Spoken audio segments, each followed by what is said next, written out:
하나님께 올려드립니다. 하나님 말씀 함께 보겠습니다. 다니엘서 6장 1절부터 10절 말씀입니다.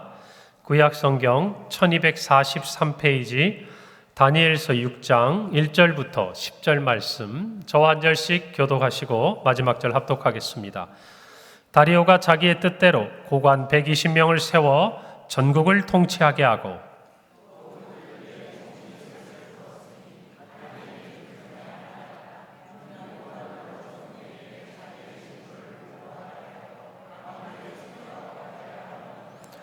다니엘은 마음이 민첩하여 총리들과 고관들 위에 뛰어남으로 왕이 그를 세워 전국을 다스리게 하고자 한지라.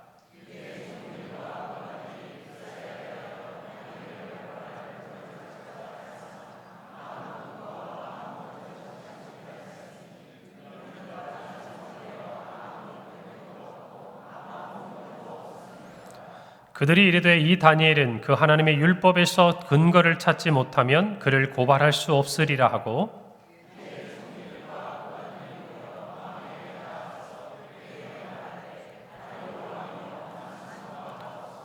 나라의 모든 총리와 지사와 총독과 법관과 관원이 의논하고 왕에게 한 법률을 세우며 한 금령을 정하실 것을 구하나이다.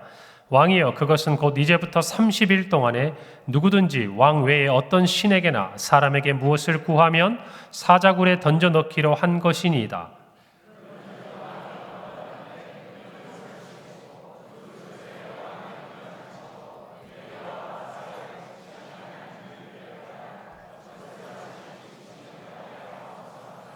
이에 다리오 왕이 조서에 왕의 도장을 찍어 금령을 내니라. 함께 읽습니다.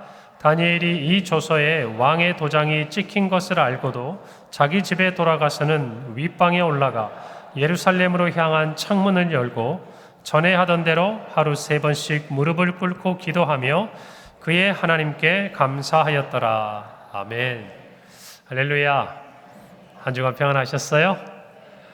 날씨가 조금 추웠다, 또 약간 따뜻해졌다 반복이 되는데, 이제 겨울의 한가운데를 지나고 또 봄이 우리에게 오는 것 같습니다. 오늘 설교의 제목은 다니엘의 기도입니다. 우리가 지난 한 3주 이어져 오죠. 한나의 기도, 그리고 솔로몬의 기도, 그리고 오늘은 다니엘의 기도. 슬픈 마음을 가졌던 여인, 그리고 진정한 위로가 필요했던 한나가 하나님 앞에 기도할 때 하나님은 더 좋은 것을 주셨어요. 진정한 위로를 주셨습니다. 아들을 넘어서 위대한 선지자 사무엘을 주셨습니다. 솔로몬이 하나님 앞에 왕으로서 백성을 재판할 지혜와 지식을 구했을 때 하나님은 그가 구하지 않은 부와 재물과 영광까지도 다 함께 주셨습니다. 그것도 전무후무한 복을 주셨죠. 오늘은 우리가 아는 다니엘이 그의 삶의 위기 가운데서 하나님 앞에 어떤 기도 모습으로 나아갔고 하나님은 그를 어떻게 사랑하시고 보호하셨는지 말씀을 통해 은혜를 받고 우리 모두도 우리의 기도의 생활을 돌아보는 시간이 되기를 바랍니다. 주전 7세기경에 신흥 제국이었던 바벨론은 그 당시에 강대국이었던 애굽과 일전을 겨룹니다. 그 싸움에서 승리를 하죠. 고대 근동 아시아에 위치했던 유대는 그래서 이제는 이 바벨론의 영향권 안에 들어가게 됐습니다. 그래서 유대가 주 586년에 멸망하기 전에 총 3번의 침략을 당하고 포로들이 끌려가게 돼요. 오늘 우리가 읽은 이 다니엘은 첫 번째 약 주전 605년경에 바벨론의 침략을 받고 포로로 끌려간 1차 포로로서 그에 해당하는 인물입니다. 바벨론 제국은 멸망을 했고 그 이후에 이어서 메대와 바사, 우리가 아는 페르시아 제국이 이어지는 그 가운데서 오늘 본문 말씀은 페르시아의 다리오 왕에 대한 기록들을 우리에게 알려주고 있습니다. 오늘 6장 1절에 보니까 그 당시에 이 바사를 다스렸던 다리오는 정부 조직법을 개편을 해요. 우리로 말하면 전국에 120개의 도를 구분을 하고 그곳에 고관들, 지도자들을 세웁니다. 그리고 그 위에 3명의 총리를 두는데 그 중에 한 사람이 오늘 성경에 나타난 누구죠? 다니엘이다라고 기록하고 있습니다. 그런데 다니엘에 대해서 성경은 이렇게 기록해요. 오늘 3절입니다. 다니엘은 마음이 민첩하여 총리들과 고관들 위에 뛰어남으로 왕이 그를 세워 전국을 다스리게 하고자 했다. 많은 고관들이 있었고 그 중에 뛰어난 3명의 총리들이 있었습니다마는 그 중에서도 왕은 가장 이 다니엘을 신임하게 됐어요. 그래서 전국에 있어서 중요한 모든 일을 이 다니엘을 중심으로 이끌어 가야겠다라고 심중에 생각하고 그런 뜻을 비췄다는 것이죠. 여러분, 다니엘은 어떤 사람입니까? 그의 나라는 멸망했습니다. 멸망 직전에 포로로 끌려왔어요. 어린 나이에. 그리고 그곳에서 교육을 받고 성장한 사람입니다. 여러분, 대제국 바벨론, 그 안에서 이방에서 끌려온 포로였고 더군다나 그가 살던 나라는 유대라는 그 당시에는 아주 힘이 없고 보잘것이 없는 나라였습니다. 그런데 그가 이 대제국의 총리가 됩니다. 아니, 그 이전 바벨론 시대부터 그는 왕의 신임을 받았고 지금 나라가 메대 바사로 이어지는 이 모든 가운데 왕도 바뀌고 나라도 그 이름을 달리했지만 그는 여전히 중요한 자리에서 그의 인생의 성공 가도를 달리는 것처럼 보이는 것이죠. 여러분이 만약에 페르시아의 개국 공신 내지 페르시아의 유력한 집안 사람이면 이 다니엘이 어떻게 보이겠습니까? 그저 뿌듯하고 예뻐 보이시겠어요? 아니죠. 저 자리는 누가 있어야 될 자리인데? 우리가 있어야 될 자리인데 지금 어디서 굴러온 돌이 우리를 뽑아내고 그 자리에 앉아 있는 거 아니겠어요?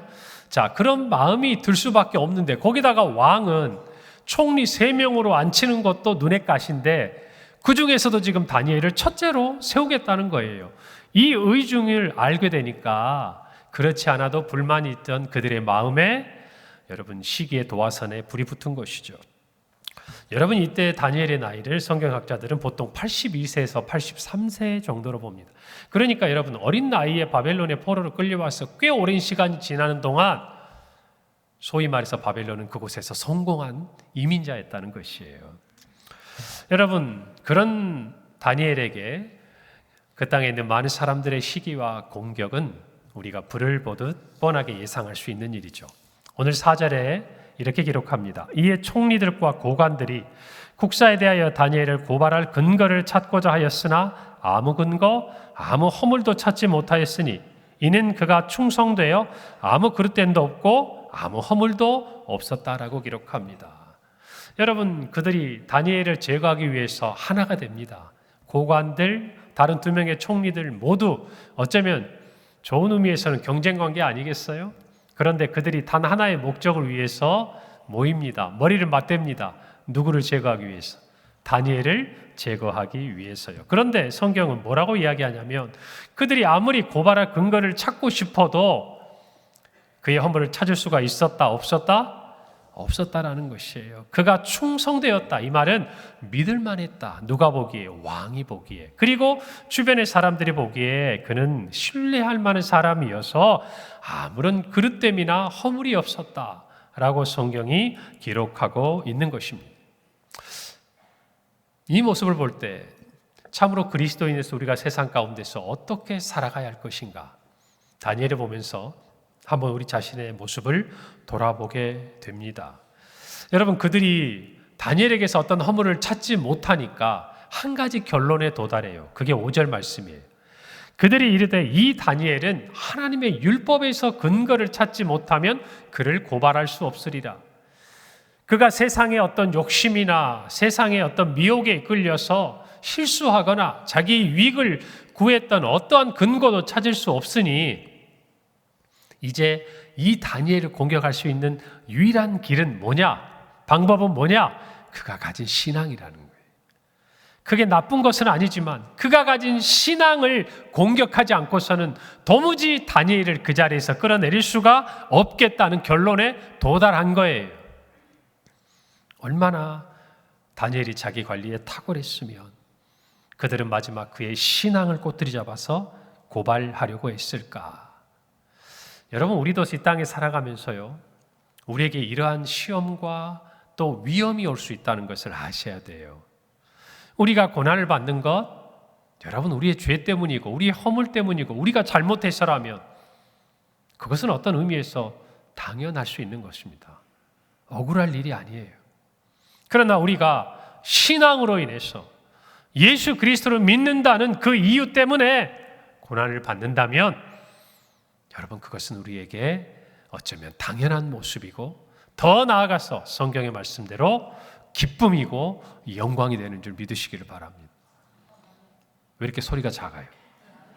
믿으시기를 바랍니다. 무엇 때문에 고난받는 것?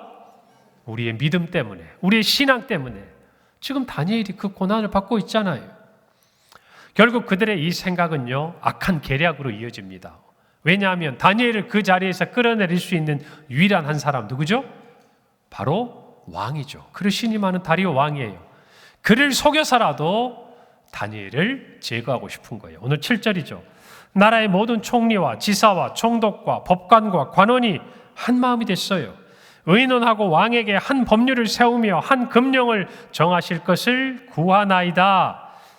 왕이여, 그것은 곧 이제부터 30일 동안에 누구든지 왕 외에 어떤 신에게나 사람에게 무엇을 구하면, 다시 말하면 기도하면 사자굴에 던져 넣기로 우리끼리 이와 같은 법령을 제정했습니다. 왕이여, 이것을 허락해 주십시오.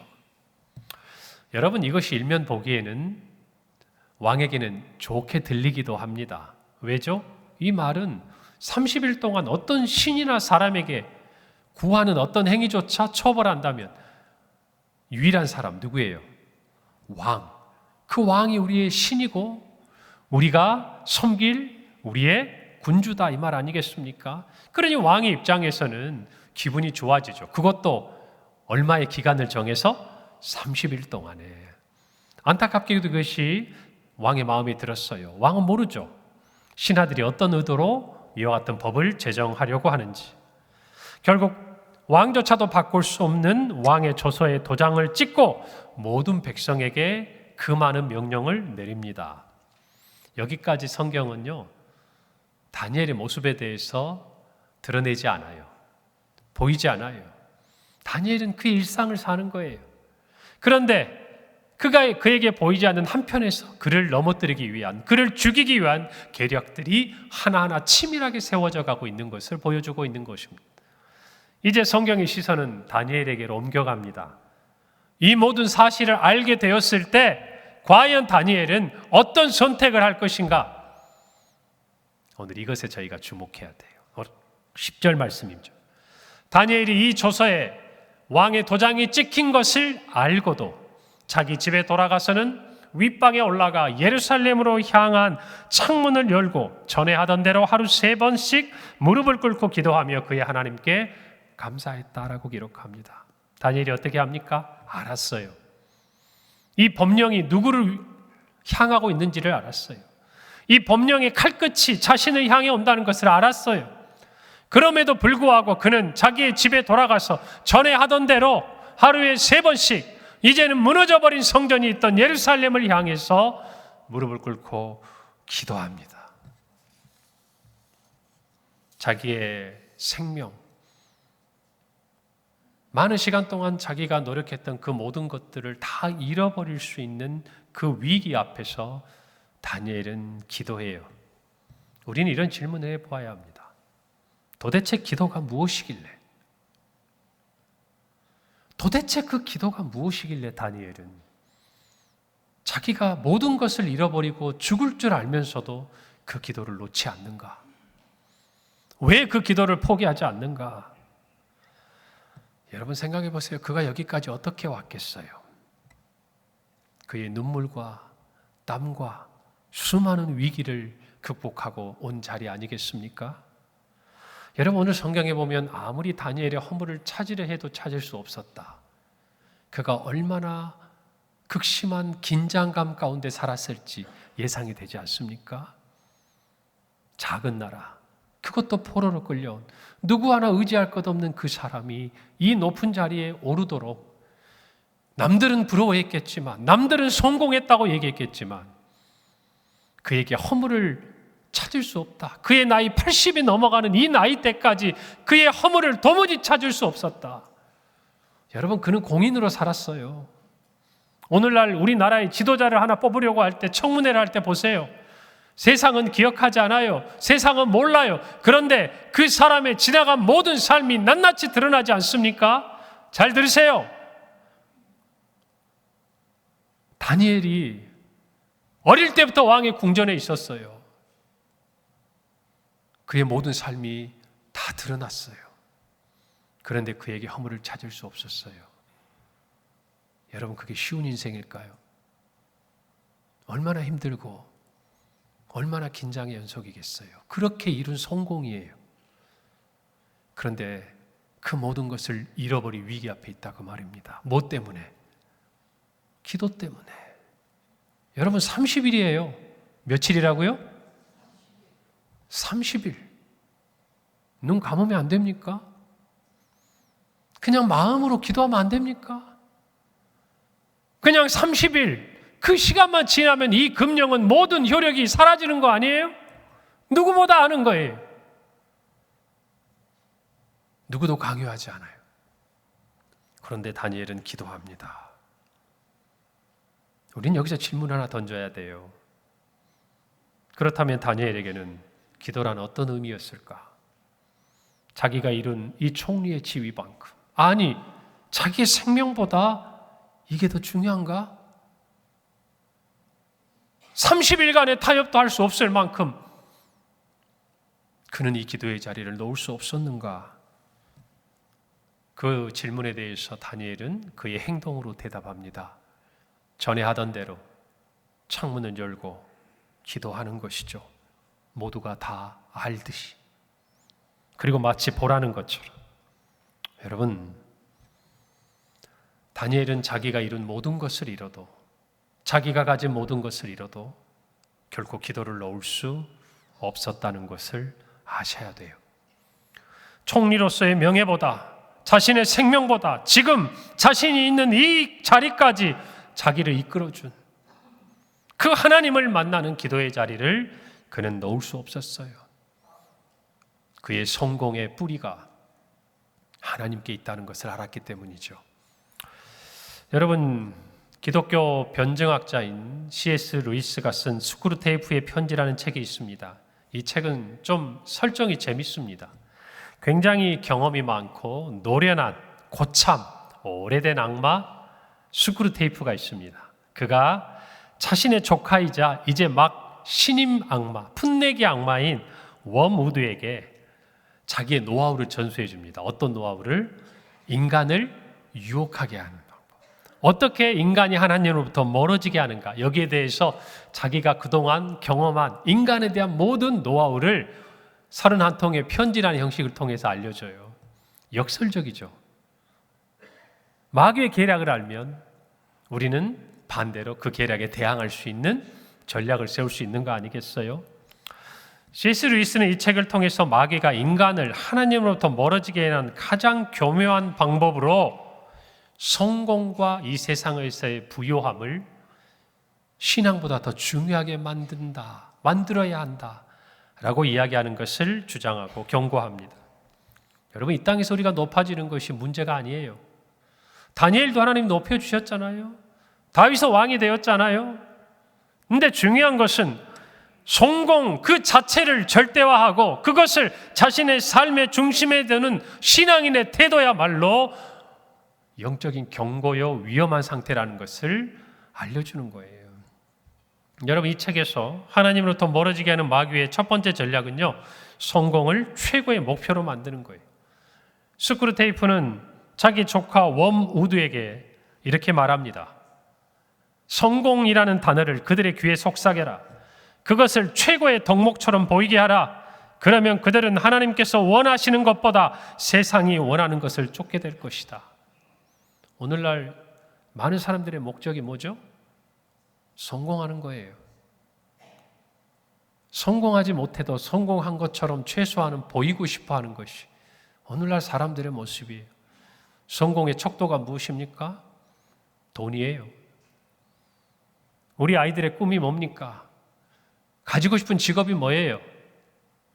그것을 통해서 어떻게 인생의 보람을 찾고 삶의 가치를 찾고 세상을 이롭게 하고 이런 게 아니에요. 요즘 아이들 첫 번째 관심이 뭔지 아세요? 연봉은 얼마예요? 중학생, 고등학생이 그래요. 그것을 성공이라고 생각을 합니다. 그 돈을 가지고 무엇을 할지도 모르는데 많이 가지고 싶어 해요. 위험해요. 누가 가르쳐 줬습니까? 아이들이 스스로 터득한 걸까요? 아니에요. 세상이 가르쳐 주고 우리가 가르쳐 준 거예요. 그렇게 해야 성공한 거라고. 여러분, 우리는 깨달아야 합니다. 신앙인이 하나님이 주신 복을 이 세상의 성공이라고 생각하고 그것들을 절대화하면 하나님을 향한 헌신과 사랑은 약해질 수밖에 없어요. 결국 신앙은 우리의 중심에서 멀어지고 주변에 머물 수밖에 없다라는 것입니다. 사회적인 지위와 명예, 재산을 우선시할수록 자연스럽게 신앙은 뒷전으로 물러갈 수밖에 없어요.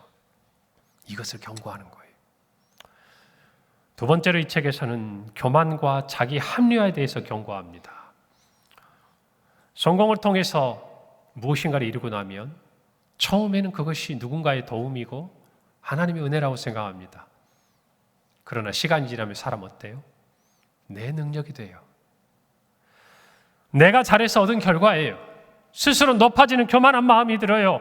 그것은 자연스럽게 하나님께 감사하는 마음을 약화시킵니다. 겸손함을 잃게 만들어요. 다니엘은 성공했어요. 누구보다 애썼어요. 누구보다 치열하게 살았어요. 고생했어요. 어쩌면 그 많은 세월 동안 살아가면서 스스로가 높아질 많은 위기가 있었어요. 그런데 자신을 지켰습니다. 무엇을 통해서? 기도의 자리를 통해서예요, 여러분. 세 번째로 우리를 넘어지게 하는 것들, 쾌락과 물질적 만족에 집중시키는 거예요. 여러분, 부자가 되면요, 할 수 있는 게 더 많아져요. 그래서 우리는 행복하다고 느껴요. 권력을 갖게 되면 남들이 못하는 것, 할 수 있는 힘이 생겨요. 그래서 내가 더 남들보다 나은 인생이라고 착각합니다. 여러분, 우리는 세상에 많이 가진 사람들, 높아진 사람들에 대해서 날카로운 비난의 말을 하기도 하고 또 정말 어떤 판단의 말들을 쏟아놓기도 합니다. 맞아요. 가진 자들이 베풀어야죠. 높을수록 섬겨야죠. 그런데 우리는 어떨까요? 그들은 우리와 달랐을까요? 처음부터 욕심을 부리고 처음부터 군림하고자 했을까요? 어쩌면 우리가 가지지 못해서 못하는 거 아니에요? 우리가 할 수 없기 때문에 불평하는 거 아니에요? 만약 우리에게도 힘이 있고 우리에게도 물질이 있다면 여러분은 여러분이 말하고 생각하는 대로 살 거라고 자신하십니까? 우리 전에 살던 사람들도 그런 마음이었지만 넘어졌어요. 그게 사람의 모습이에요, 여러분. 우리의 원수는 이것을 사용해요. 자극해요. 해보라고. 너 힘 있잖아. 해봐. 너 돈 있잖아. 남들 앞에서 플렉스 해봐. 너가 가진 거 자랑해봐. 여러분, 오늘날 온라인상의 모든 걸 보세요. 경제적으로 그만큼의 능력이 안 되는데도 하루에 수십만 원짜리 식당에 가서 마치 자기는 그것들을 매일매일 먹을 수 있고 살아가는 것처럼 뽐내고 싶어 합니다. 조금만 힘이 있으면 자랑하고 싶어 해요. 여러분, 우리는 깨달아야 돼요. 저와 여러분이 어떤 능력이 있고 인격이 있는 게 아니라 하나님께서 우리를 낮추심으로 하나님의 은혜 아래 살고 있다는 것을 알아야 돼요. 여러분, 많은 것을 가지면 기도하지 않아요. 말씀 보지 않아요. 그 시간에 다른 것 해요. 내가 하고 싶은 건 내가 할 수 있는 것 얼마든지 할 수 있으니까. 이 위험이 상존한다는 거예요. 네 번째로 타협하고 바빠요. 여러분, 스크루테이프는 이렇게 말합니다. 작은 타협이야말로 가장 안전한 길이다. 인간이 조금씩 신앙을 미루고 조금씩 더 세속적 성공을 추구하게 하라. 그러면 그들은 어느새 하나님과 멀어져 있을 것이다. 여러분, 큰 죄보다 때로는 작은 타협이 더 위험할 때가 있습니다. 이번만, 한 번만, 올해만, 이것이 우리를 넘어지게 해요. 여러분, 우리가 살인할 수 있을까요? 그런 용기 우리에게 없을 것 같아요. 실수가 아니면. 누구나 아는 그 많은 것. 여러분, 도둑질만 해도요, 누가 볼까 봐 가슴이 두근두근해요. 그게 사람들이 갖는 마음이에요. 그런데 한두 번 미루는 거는 아무런 마음의 반응이 없어요. 한 번, 두 번.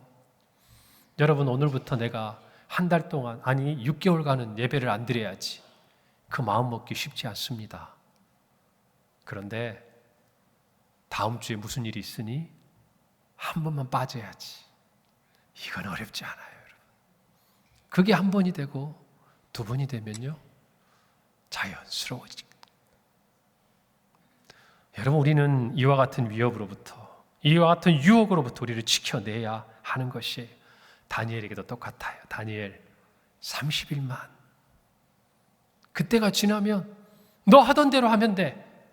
며칠만? 30일만. 이것이 유혹이라는 거예요, 여러분.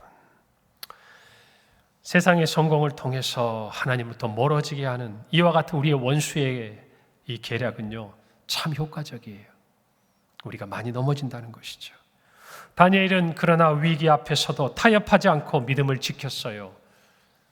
그가 그토록 포기하지 않았던 기도의 자리가 있었기 때문이라는 것입니다. 오늘 3절에서 다니엘은 마음이 민첩했다라고 기록합니다. 여러분, 이 말은 원어적인 의미로 이런 뜻이에요.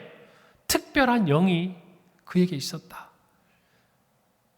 여러분, 다른 사람이 보기에 그에게는 하나님의 영이 함께 했어요. 그 실체가 뭔지는 모르지만 남달랐다 그 말이에요. 그 특별한 영이, 다니엘은 기도를 통해서 내게 임한다는 것을 아는 거예요. 그래서 그 기도의 자리는 단순히 무엇인가를 원하고 끝나는 것이 아니라 하나님의 영과 소통하는 자리였어요. 오늘의 그가 있도록 했던 하나님의 축복의 통로였다 그 말입니다. 그래서 그는 그것을 놓을 수 없었던 거예요. 다니엘에게 기도는 그가 성공하기 위한 하나의 수단이 아니었어요. 그 자체로 목적이고 의미였다는 것입니다. 위기 앞에서 그래서 기도를 포기한 것이 아니라 기도로 돌파해 갔다 그 말이에요. 할렐루야. 기도는 그런 것이에요. 여러분, 한국 영화 중에 최종병기 활이라는 영화가 있습니다. 참 재밌는 영화예요. 예전에도 한번 제가 소개한 적이 있는데 저는 그 명대사, 마지막에 그 대사가 너무너무나 마음에 남아있어요. 화를 쏘기 위해서, 최종병기 활이잖아요. 화를 쏘기 위해서 가장 고려해야 될 게 뭐예요? 바람이에요. 여러분, 양궁 선수들이 올림픽 나가서 경기할 때 똑같이 쏘는데 관역에서 벗어나서 맞아요. 이유가 뭐죠? 바람 때문에. 그래서 정말 유능한 궁사는 그 바람까지도 계산을 해서 중앙으로 가도록 쏘잖아요. 그런데 그 최종병기 활의 마지막 대사는 이런 내용이에요. 바람은 계산하는 것이 아니라 극복하는 것이다.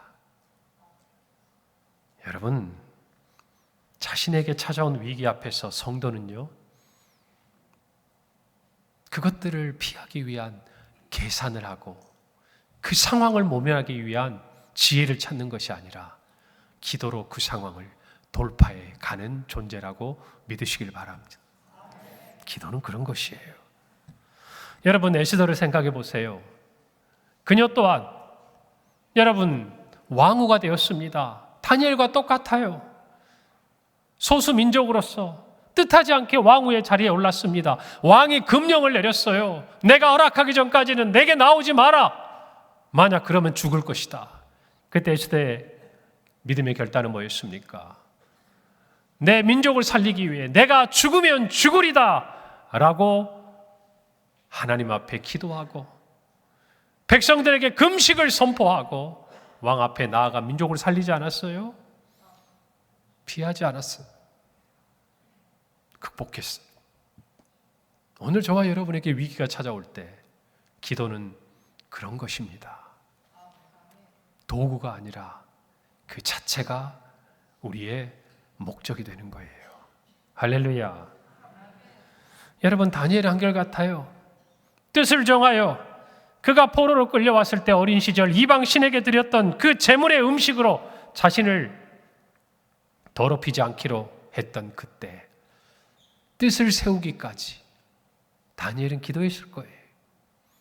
그리고 왕이 세운 신상 앞에서 여러분 서 있던 그의 친구들과 마찬가지로 그가 처음에 이 바벨론의 중앙 무대에 등단하기 위한 하나의 과정이 있었죠. 바로 왕 느부갓네살의 꿈을 해몽하는 자리였어요.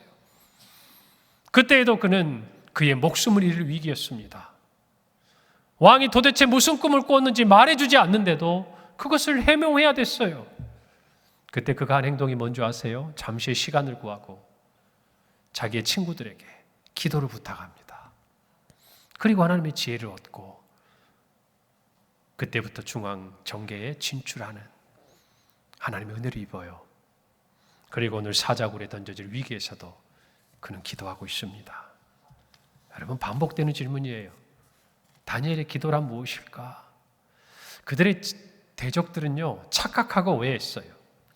다니엘이 그가 믿는 신에게 무엇인가를 구하는 것이라고 생각했어요. 오늘 7절에 보면 그래서 이렇게 말합니다.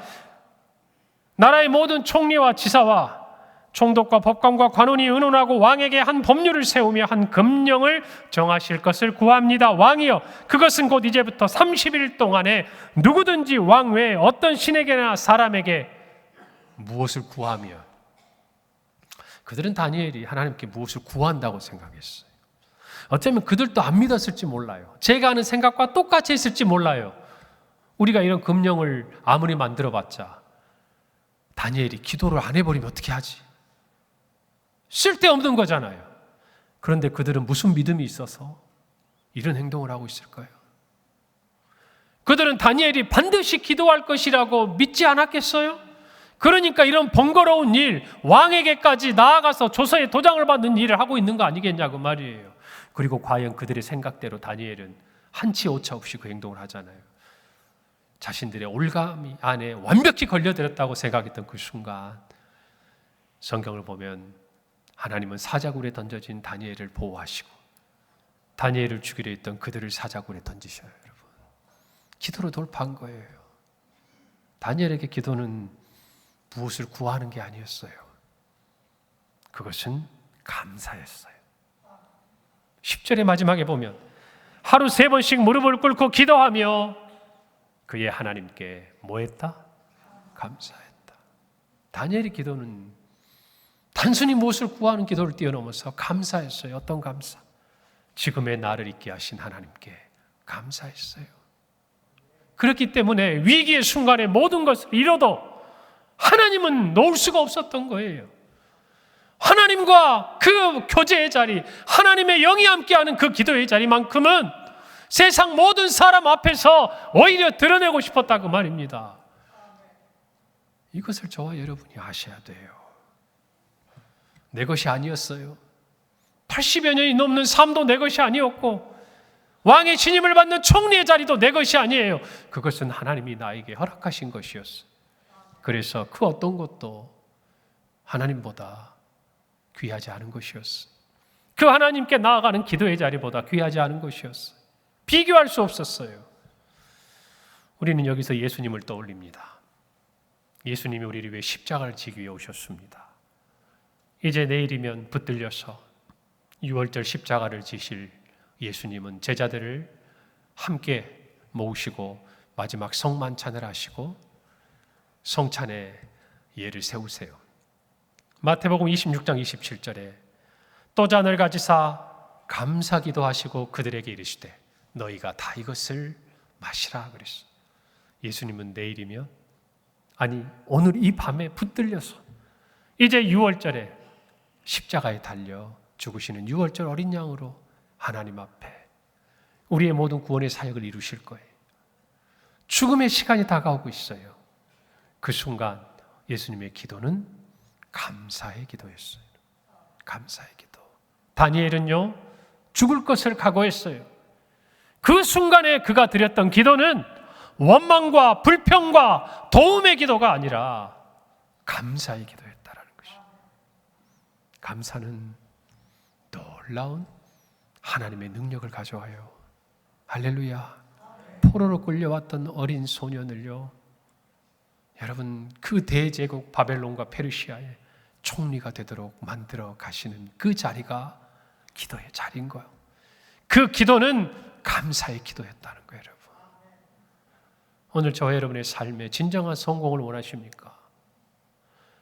여러분의 삶에 진정한 하나님의 은혜를 원하십니까? 감사의 기도를 놓치지 마세요. 우리의 원수는 끊임없이 유혹할 거예요. 신앙에 한 번만 내려놓으라고, 기도에 한 시간만 잠깐 내려놓으라고.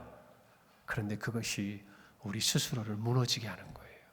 성도 여러분, 다니엘에게 기도는 그런 것이었어요. 우리는 살아가며 놓아야 할 것을 놓아야겠지만 놓지 말아야 할 것은 반드시 붙잡아야 돼요.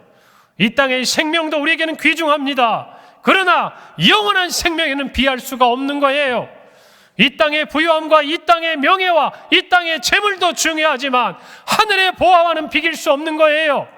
성도는 무엇을 붙들어야 할지가 분명한 사람이에요. 세상에 한 걸음, 하나님께 한 걸음 내딛고 성공을 원한다면 실패할 수밖에 없어요. 다니엘이 그것을 이야기해 주고 있는 것입니다. 사랑하는 성도 여러분, 오늘 이 다니엘의 기도를 통해서 여러분의 기도를 붙들기를 바랍니다. 여러분의 믿음이 무엇인지를 다시 한번 확인하기를 바랍니다. 나는 세상의 성공과 하나님을 향한 믿음 앞에서 무엇을 택할 것인지 분명히 하시기를 바랍니다. 우리가 그것을 하기 싫다고 도망하고 외면해도 우리의 원수는 우리를 가만두지 않을 거예요.